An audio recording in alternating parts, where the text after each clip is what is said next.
hello Marquette. Welcome to another Book Buzz. I have here with me today Mrs. Scherder, and we are talking about our first nonfiction book of the year, which is The Woman They Could Not Silence by Kate Moore.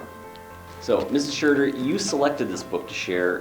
Tell us a little bit about it. So this is a nonfiction book, and it takes place in 1860, and it's about a woman who really started to disagree with her husband on a lot of things, theology, how to run the house, how to raise the children, and the more vocal she became about her disagreements with him, the more he wanted to kind of hide her away, and eventually this leads to him getting her thrown into an asylum. So it's all about her journey, first trying to get out of the asylum, because it's, being put into an asylum, especially during that time period, was terrible. Conditions were awful. They were treated really horribly.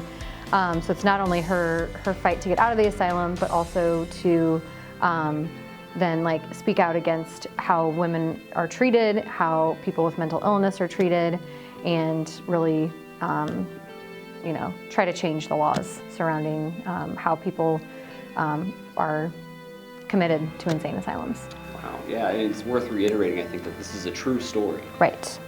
So readers might not pick up on that because it sounds so dramatic, but it's based on history and a real person. And Kate Moore, she's one of my favorite nonfiction authors, and she does a great job of writing in a way that you do forget that it's nonfiction.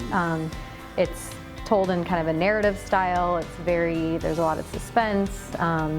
It has a lot of elements that make you feel like it's fiction, and then you have to kind of remember this all really happened. It's all based on completely true events. Nonfiction isn't always page turning, but it is so good for our our expansive knowledge and learning so much more in depth about something. We can read the history books and learn briefly about different time periods, different people, but nonfiction is going to go so much more in depth, is going to give us so many more details.